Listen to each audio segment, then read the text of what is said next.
So I would just like to welcome you all and thank you for joining us for today's webinar, Applying Lean Six Sigma to Nonprofit Organizations. We are very excited about your participation today. Introduce you to today's speaker, Mr. Brion Hurley. Brion has a master's degree in quality management from the University of Iowa and is a certified Lean Six Sigma Master Black Belt with over 20 years of experience. Mr. Hurley spent 18 years at Walkwell Collins teaching green belt classes and mentoring projects. In 2015, Brion became the president of Recycling Advocates, where he continues to play a vital role. In addition to Recycling Advocates, Mr. Hurley is currently a Lean Six Sigma Master Black Belt instructor for both Six Sigma.us and Business Performance Improvement. In addition to his duties as a Master Black Belt, Brion is very involved in volunteerism. He is currently volunteering with Lean Portland as a community consulting lead. His experience in the nonprofit sector has given him knowledge that can improve organizations so they can assist more clients. Mr. Hurley has shared his experience in his book, Lean Six Sigma for Good. At this time, I would like to turn the presentation over to Brion. Thank you so much for having me, and thanks everybody for joining. This is a topic I'm really excited about. I really want to share the little that I've learned so far and also really motivate and encourage you to reach out and apply some of your skills and knowledge to local nonprofits that are really in big need of your help, especially with all the stuff that's going on right now. So just a little bit of background on myself. You gave a great bio there for what I've done so far, but probably about 10 years ago, I really started to notice how there's opportunities outside of kind of the corporate world and how the concepts and things I learned in school and in my job were really applicable to major problems that are going on in the world. So I really started to take notice of some of the environmental issues going on. And then just the local things in different places I've lived. In Portland, we have a lot of homeless, and kind of learning and understanding the issues behind that, you find that there's a lack of processes, there's unclear roles and responsibilities, there's a lack of data. That all sounds like very familiar things that we're used to hearing about. So I just want to share what I've learned so far. I'm not an expert by any means. I've been kind of getting into this world the last 5 to 7 years, and but the knowledge that we bring to the table can really be helpful, even if we're just getting started and we don't have to know everything about the organization. Just like when we go into a process, a lot of times we have no background on what's going on, but we can quickly pick up and notice the things that are broken and where we can be effective. So I'll go through just how I did some individual volunteering and then move to more of a group volunteering effort. And I'll talk about the group Lean Portland. And then I'll also talk about a website I've been putting together where I'm consolidating a lot of this information together. And then a few resources and summary, and then open it up for Q&A. There are some great benefits to volunteering. And sometimes, yes, the first reason we might volunteer is to help the organization, but there's actually some side benefits that go along with that too. So one study said that 76% of the volunteers, it made them feel healthier, and 94% improved their mood. And these are other high numbers around here for lowering stress level and enriching their sense of purpose in life, helping the community with a better place. And that's kind of where we maybe initially get involved. And then strengthening relationships. And I can attest to this, that these are definitely side benefits that I've gotten out of the volunteer work that I've done. Another study from Deloitte talked about finding jobs and choosing candidates with volunteer experience, and that it helped expand the employee's skill set professionally. So if you're looking to get into a leadership role, getting involved with a nonprofit and taking on one of those roles, or leading a campaign, or being on the board, those are other ways you can show experience where maybe you're not getting those opportunities at your work. So there's a lot of ways you can try out and test out some of the things or improve your career development through a nonprofit work, besides just helping that organization achieve their mission. So I first started off by participating in a project that was going on at a campus at school. I had already graduated years ago, but I had gotten interested in the sustainability movement. and I really felt like I needed some education. So I started taking some classes at the college I attended, and it was about half hour from my work. So they let me move my schedule around a little bit to take these classes.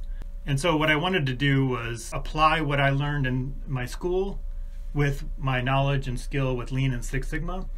And I picked a project that was going on at the local campus. So I was at the University of Iowa at the football stadium. I'd attended many games, and it bugged me that the recycling system was not where I thought it should be.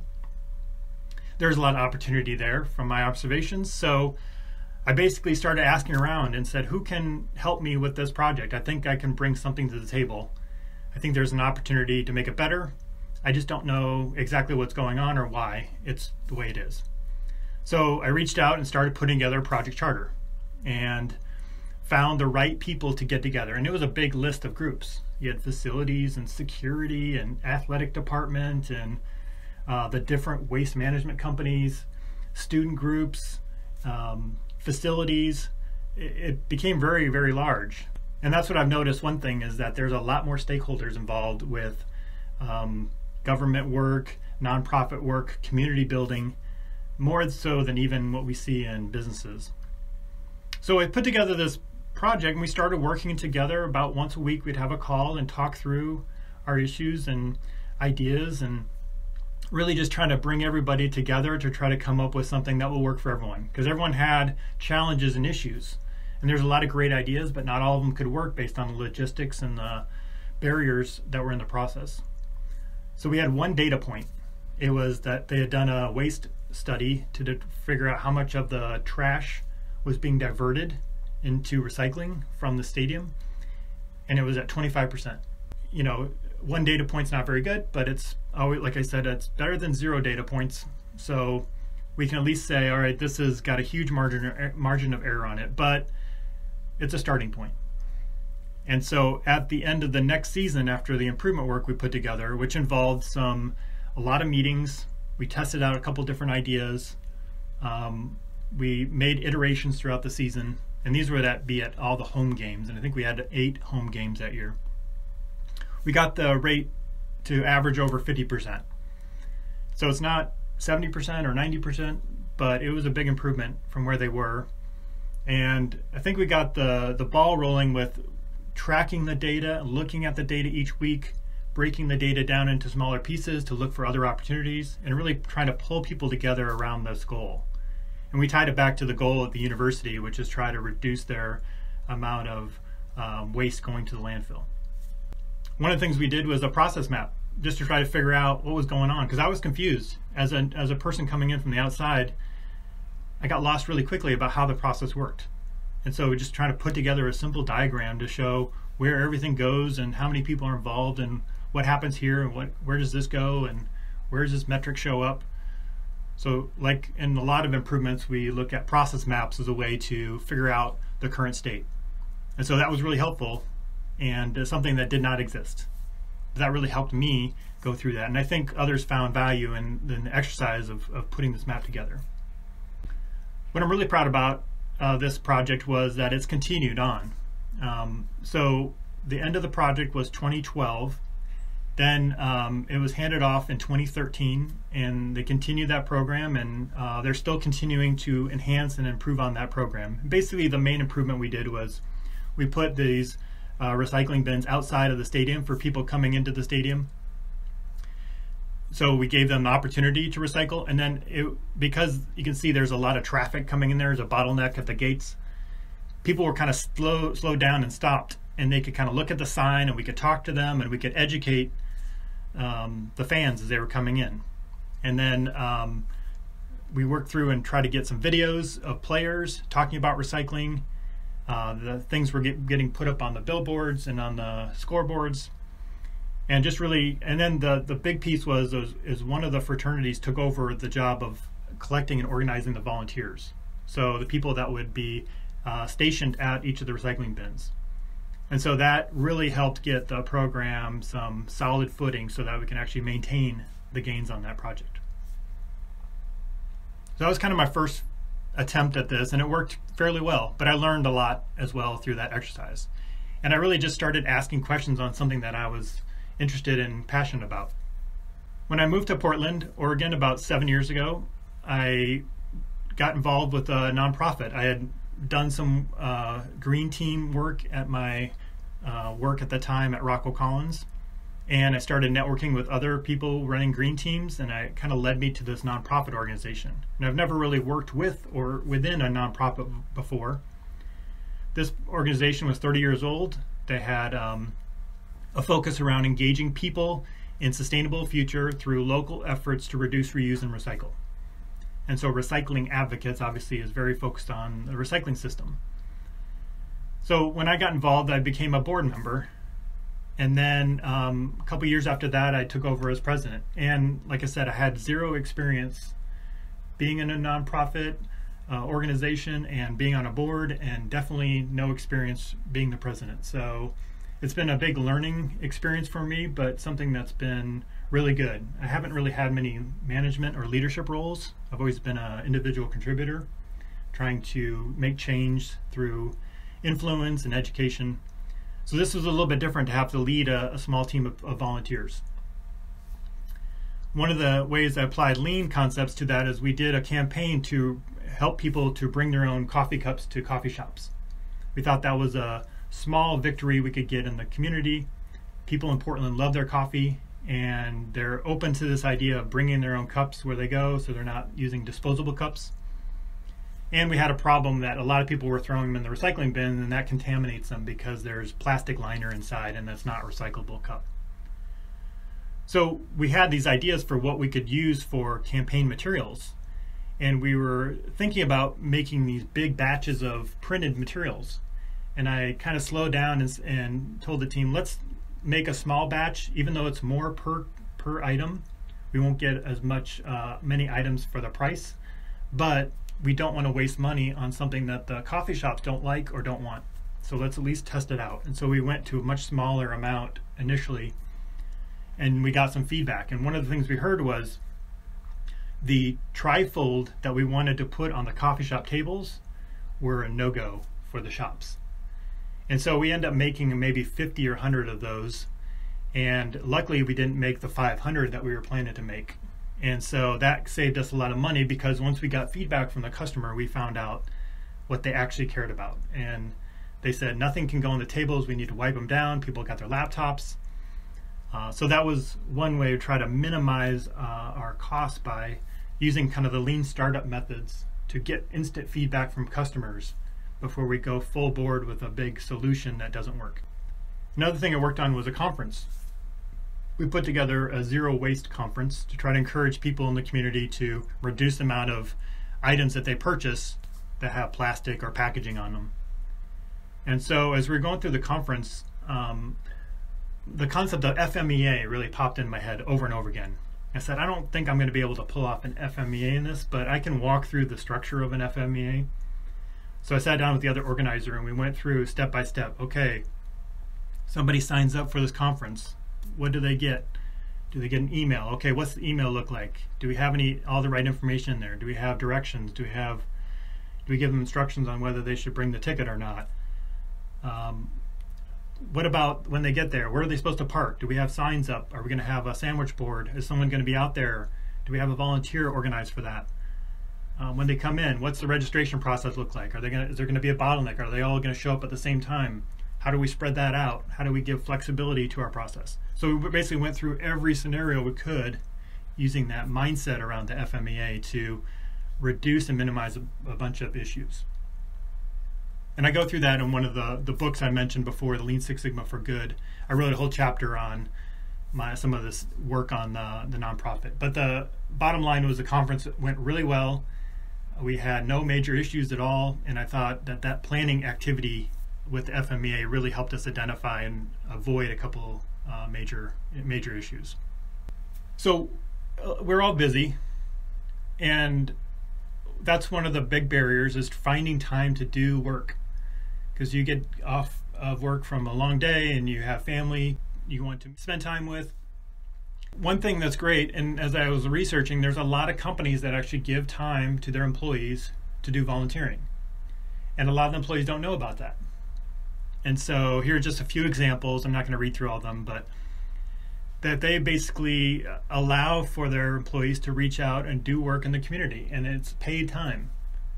So definitely I would encourage you to look in your organization, talk to your HR, find out if there are options already, because they realize the value of you going out and being a representative of that organization, that they are giving back to that community.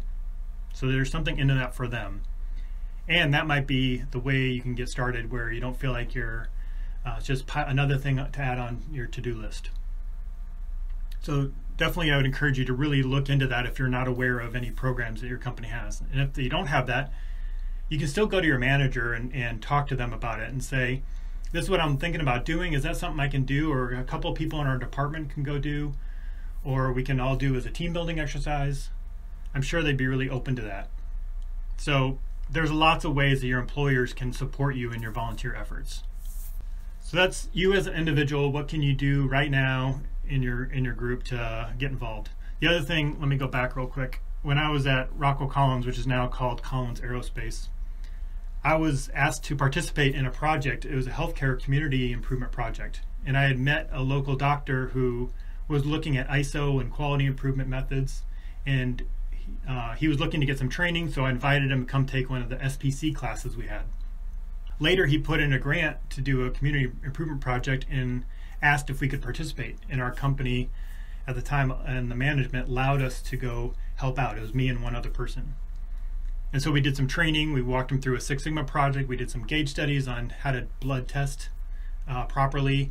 We did some improvement projects, some fishbone diagrams around reasons why the measurements were off. We helped them install some control charts on monitoring patient test results. So that was a really good example, and that was supported by the organization to do this project. And it was great learning experience and development to really get to know a different aspect of a different industry. And there's a lot, though, I could take back and bring to the job from what I learned there. So those are other opportunities going on that may be really good to get involved with. What I've found that's really works better is getting a group of people together to kind of coordinate that, because when it's just you as an individual, it's easy to get buried in other stuff and get caught up in issues or forget about it or lose track of things you were working on. So I'm part of another organization called Institute of Industrial and Systems Engineers, IISE, and the reason I got involved with them is they have a sustainable development division within there that's looking at how can industrial engineering and systems engineering practices be used to help sustainability efforts going on. And a lot of it's geared around the United Nations Sustainable Development Goals. And so this organization, prior to each annual conference, goes around and tries to find a local nonprofit we can volunteer with for a couple hours. And at the end of that, we give some feedback on ways to streamline or improve their process. So whether it's a local community garden or a women's shelter or a place like a Restore, that was a food bank in the bottom left. Each year we've had an organization that we've worked with, and we get to kind of help out a little bit, do the volunteer work, but also we get to teach them a little bit about some of these principles. And so the industrial and engineering department and training is very much geared along the lean method. And they also do some, I would say, Six Sigma type methods with process controls, SPC, stuff like that. So there's a very close relationship with the industrial engineering and our lean and Six Sigma efforts. So that really got me excited about this idea of having an organization that works together to keep people moving forward with this effort. It's not just us as individuals doing it. Then when I moved to Portland, I found out about a group called Lean Portland, which was like a networking group, but they had done some pro bono consulting work with an organization, and they had some success with that, but it really hadn't kept going. And so there was a second effort to kind of reignite this organization and group with the idea that we would have ongoing consulting and volunteer work with organizations. And so that got me excited because I wanted to be able to go in there and not just one day help them, but go in on a longer term basis and really do a transformation, which as we all know, that's really what's required to make a big difference. So this organization is not a nonprofit. We talked about whether our group should be a nonprofit or not, but we didn't really want to go through the paperwork. So it's set up now as a benefit corporation, and that just means that there is no profit mode. There is a profit motive, but this organization is not set up that way. It's really more set up like a nonprofit, but you just have less paperwork to deal with. But a benefit organization just means that there's a balance between making money, helping the community, and helping the environment. This group has kind of grown and developed, and we've had different workshops. We had Norman Bodick come and speak to our group. He lives nearby. We've done one-on-one consulting and group consulting with a couple of different nonprofits in the local area. Friends of the Children was the first group that they worked with, and they reduced the waste in the mentoring time, the time that it was taking for the mentors to charge their time, I should say, because there's a lot of back and forth, and they had to drive back to the office when they were done and record their time and log their miles, and it was just very inefficient, and they were wasting time, and it was keeping them away from actually helping the kids that they were mentoring. Then I wasn't involved in that one, but I got involved when we started working with social venture partners, and they get investees who come and donate some of their time. Oftentimes it's retirees or people who have some free time, but they have work experience that they can take to a nonprofit. And so we help them map out that investee onboarding process. When we have a couple other organizations we worked with, like the Rebuilding Center, who brings in construction materials and resells them, and we help them design a new cashier checkout area. We help them put together these welcome stations to help people understand how the process works and how you buy things there. Help them prioritize some projects, and we've been really helping them with the hardware and donation processing areas to help streamline that.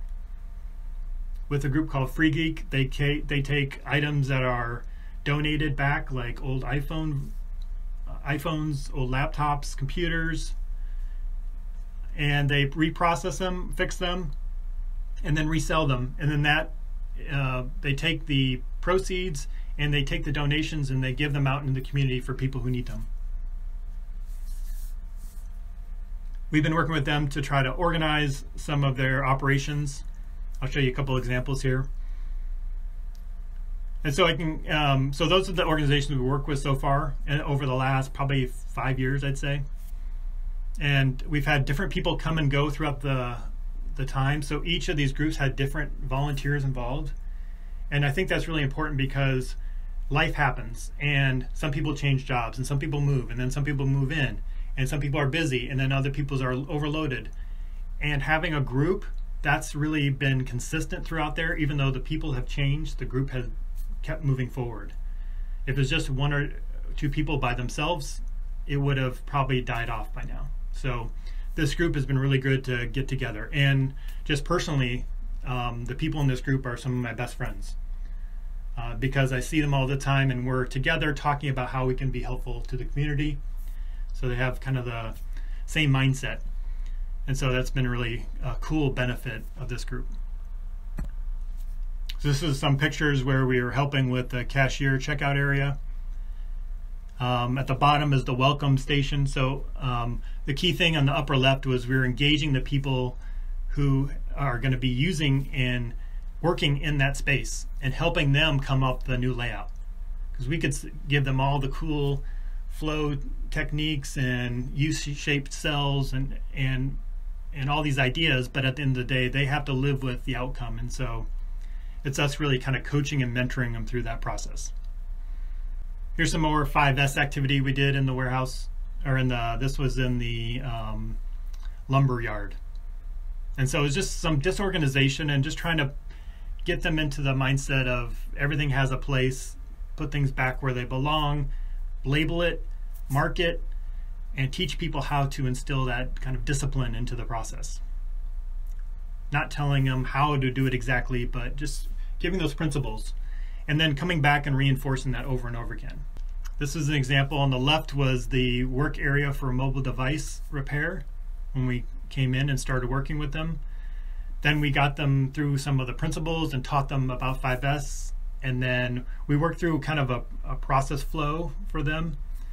We started to go and get organized. So I'd say we spent a couple hours that day. I think it was a 3-hour time block. First hour is really trying to get organized. Second hour is actually organizing some of the stuff on the right. So the far right picture is we took all the phones that were in a box and we put them in some kind of organization and labeled the little sleeves there. So at least they knew how many of each item that they had. And then the middle picture is what they did about a week later when we came back, what they had gone through and cleaned up. And so that was a really great example of kind of the left side. And we always try to think about, like, what's a new volunteer coming into? How are they going to know what to do and where things are at? That would take months of knowledge to know where everything's hidden away and tucked away at. With Restore, we've done a couple different little projects with them. They have 4 locations and we've worked with 2 of their locations. I'm starting to do some data analysis more on the Six Sigma side with looking at sales by day and looking for different patterns. You know, why are some of the days like Tuesday perhaps maybe not statistically lower, but what's going on with those particular days? Is there something you can do to boost sales? A lot of it's really around the outliers. So why did we have a good day? Way more than normal. And why did we have a bad day? Why was that unusually bad? And what are those factors that drive that? Is it weather? Is it staffing levels? Is it the sales or social media promotions? Is it specific items or two? Maybe there's like a big cabinet that got sold for $700. That would spike the results. You know, let's understand and look at the data and then tie it back to our process. We're also looking at some stuff, and the right side here was Maria and Chris were helping look at the flow through the warehouse, and they want to redesign the layout to try to make it more streamlined. So working through that discussion and trying to bring some of those principles to help them out. So some key takeaways with the organizations. First thing is that really want to focus a lot on the volunteer experience. Usually the organizations have a staff that they have in place, but they get really tied up with dealing with the volunteers.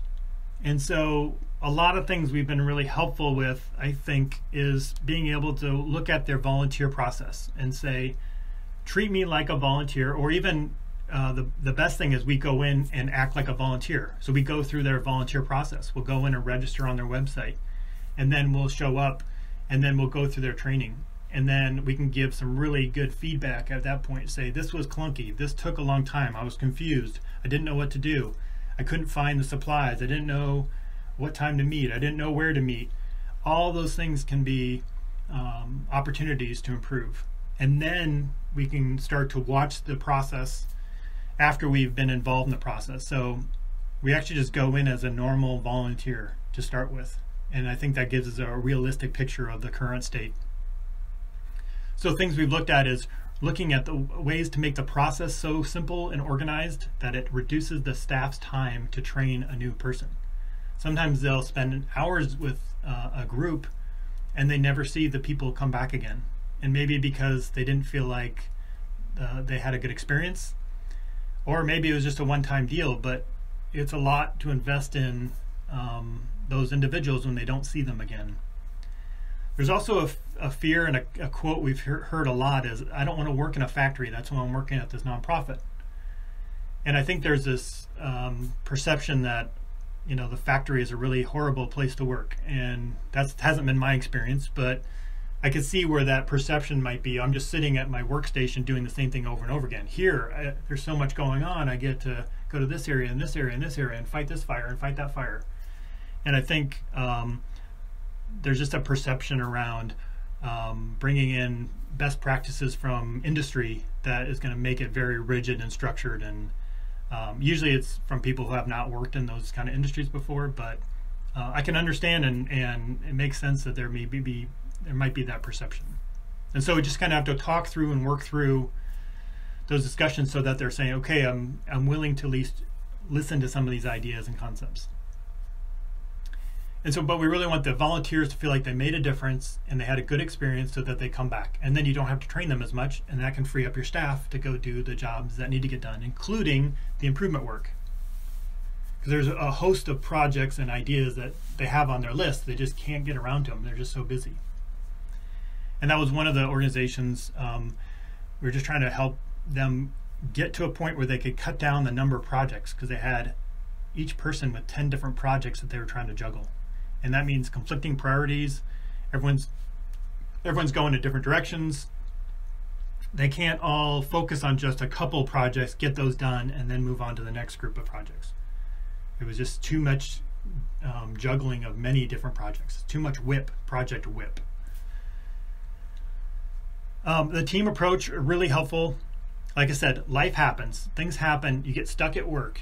You get a different job. Your job role changes. You can take a different position. Now you're having to learn that new job, and you don't have time to volunteer. So we've had people come in and out of employment. We've had people come in and leave. We've had people lose jobs and have a lot of free time to volunteer, and then they get a job and now they don't have time to volunteer anymore. So we've tried to establish a lead and a co-lead for each of our clients, and therefore we always have one backup person and one person who's a primary focal point. And that was some feedback we got from our experience with Social Venture Partner. They said we weren't sure who to contact and reach out to because there was 3 or 4 people involved. And no one had the role and responsibility. Said, this is your client, you are the lead. If you can't do that, you'll have to get your co-lead, or we need to find someone else to take over. And that's okay. This is all volunteer work, so we expect that things will happen, but we just want to be very clear that we always have these roles. A lot of the work we've done so far is about donation based. So we're looking at items coming in, but the really interesting thing is donations, you don't have control of that supply chain. You just get what shows up at the door.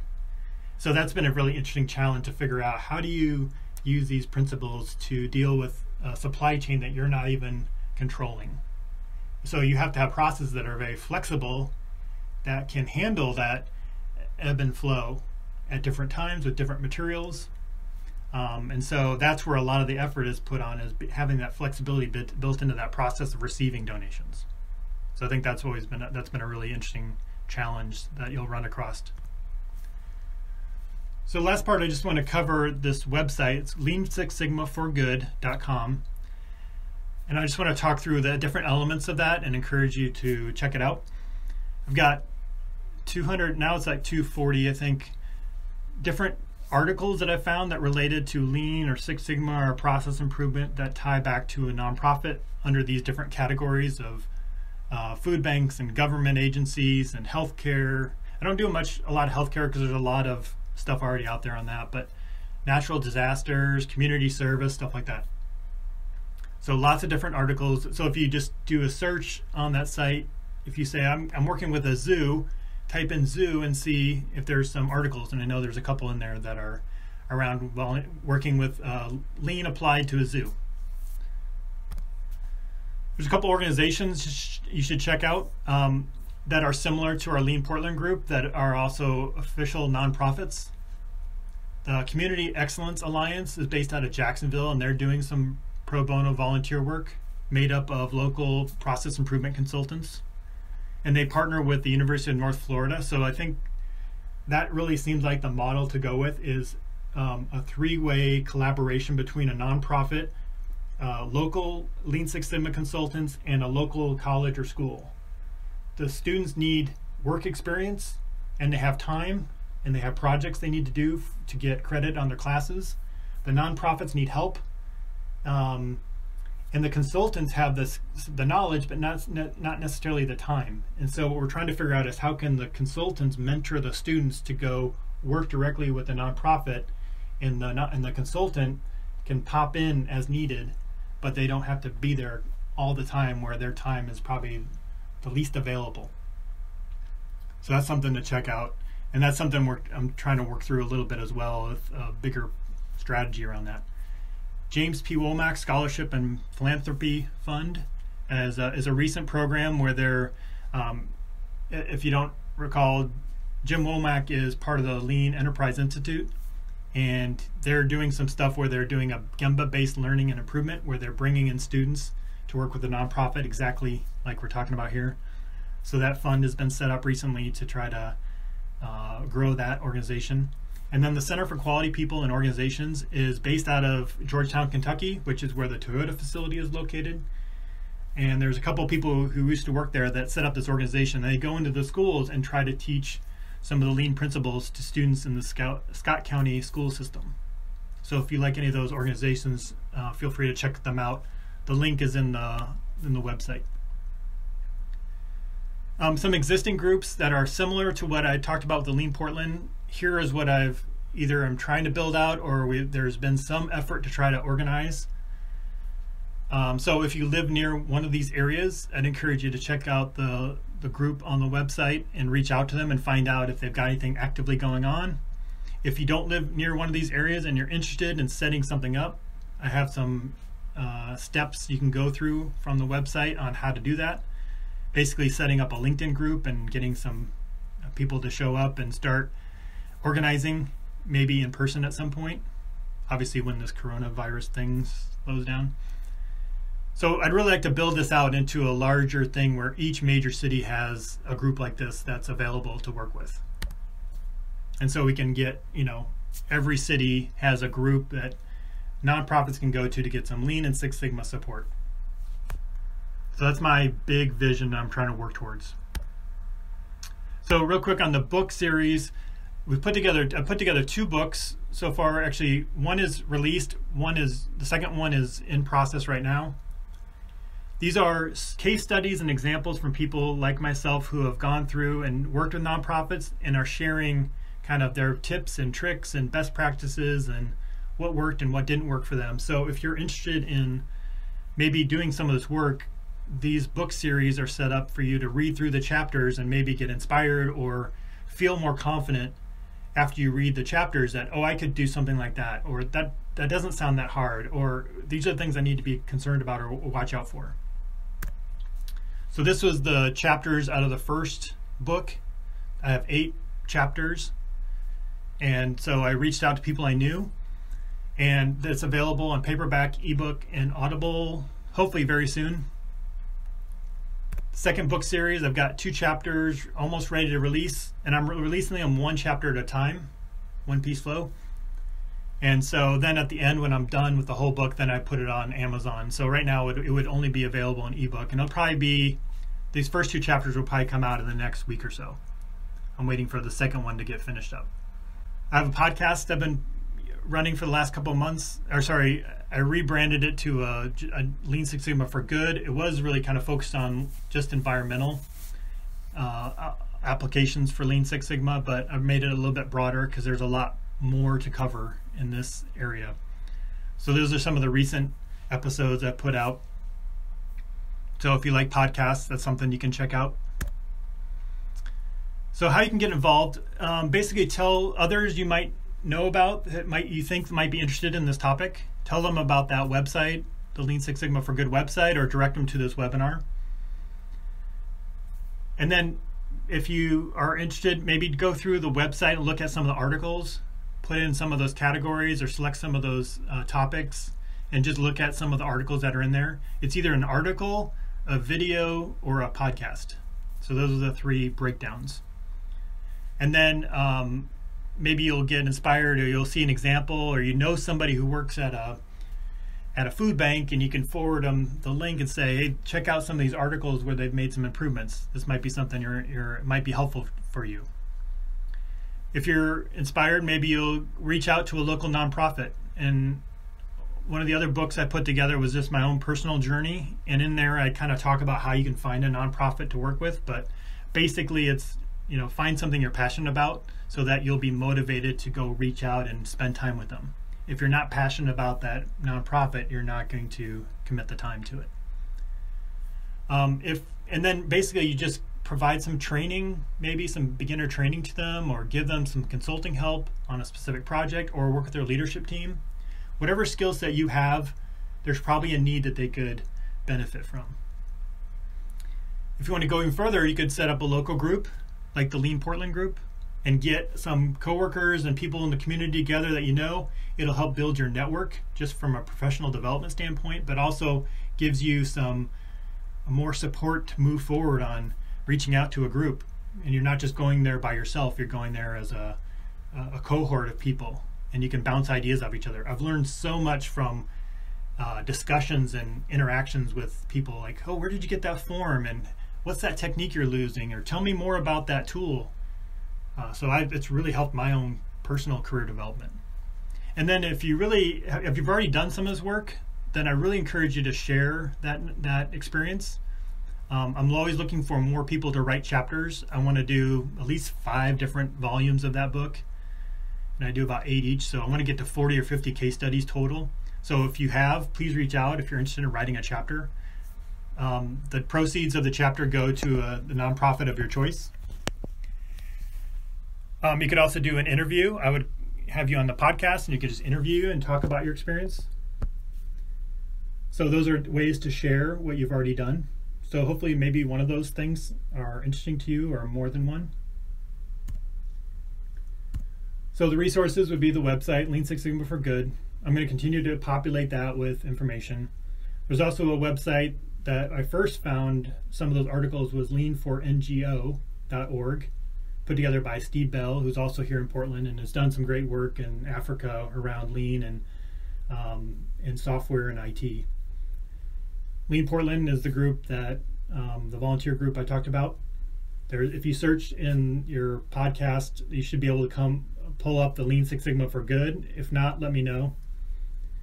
And then there's basically 2 books available. There's a free one that I put together here on the right that is just my journey and how I got into this kind of nonprofit work, and how you can find a nonprofit that maybe aligns with your goals and your vision and your passion. And then the volume 1 is already released. It costs $20, and that's because all the proceeds go to the nonprofit of the book authors.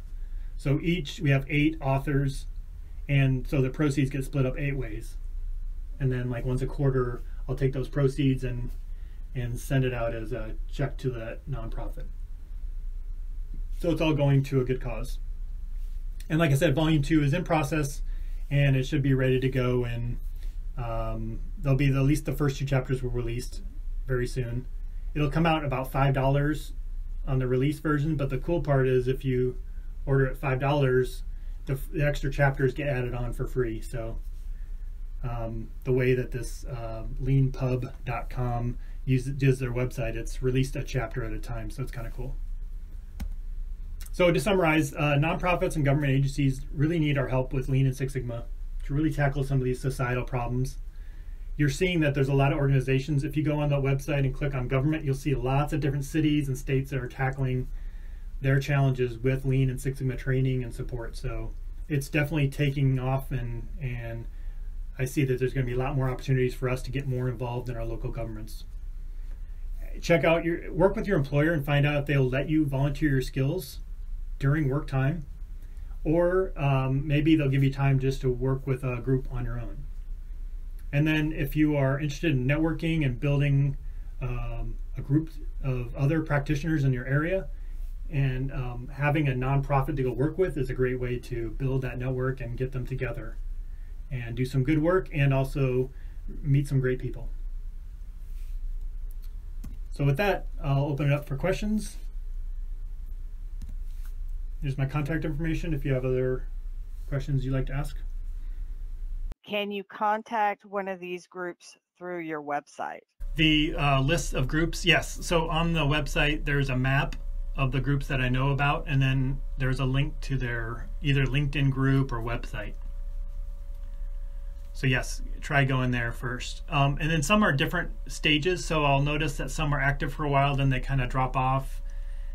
So that's why I would reach out and find out how active they currently are. And that's always the struggle with these volunteer groups, is that it's maybe dependent on 1 or 2 people. And so the more we can build out the group to have, a decent number of people working on it, it'll at least keep it going. And because that's what happens with a lot of the volunteer groups. It gets lost in the shuffle when your life changes and things happen. What level of training did you initially do? Like yellow belt, or how did you start out? Usually what I would do is meet with the executive director or a leader or a manager in the group and do the 1 hour like lean overview. So I just explain where lean comes from, some like 8 forms of waste and 5S as a kind of introductory topic. If I have time, we'll go through like a little note card simulation or a paper airplane simulation, and just really try to get them excited about these tool sets and mindset, and just see if that's something that they're familiar with or if that resonates with them. After that, then it's more case by case on what topic we cover. We try not to just do a bunch of training, but really try to tie it in with an event. So we would want to do a 5S event. Those are pretty common ways to get started. And then we would do a 5S training for the team right before, and we go out and do the event. So try to do it just in time, instead of having canned training all set up.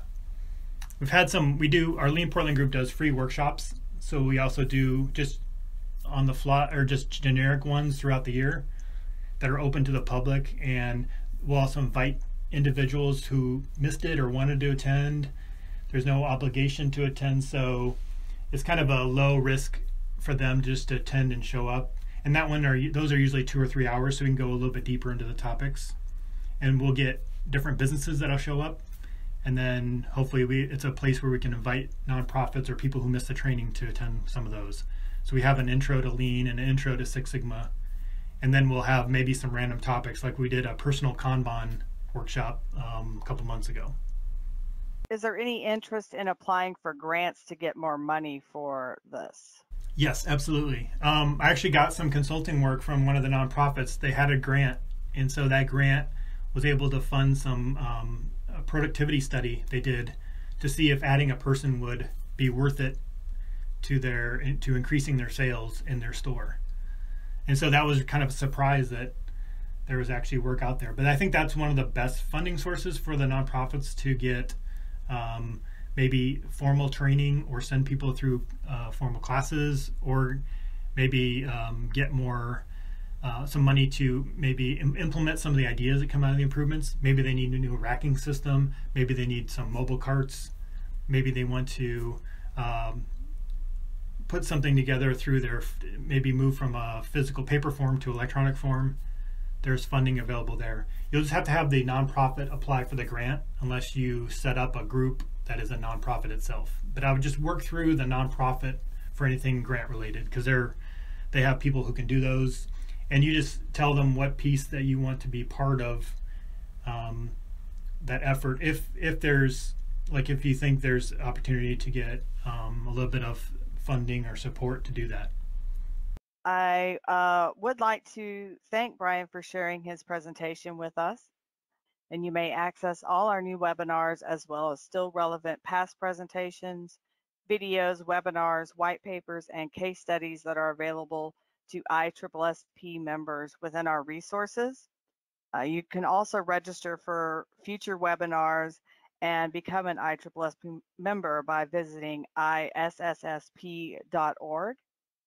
And we always appreciate your support.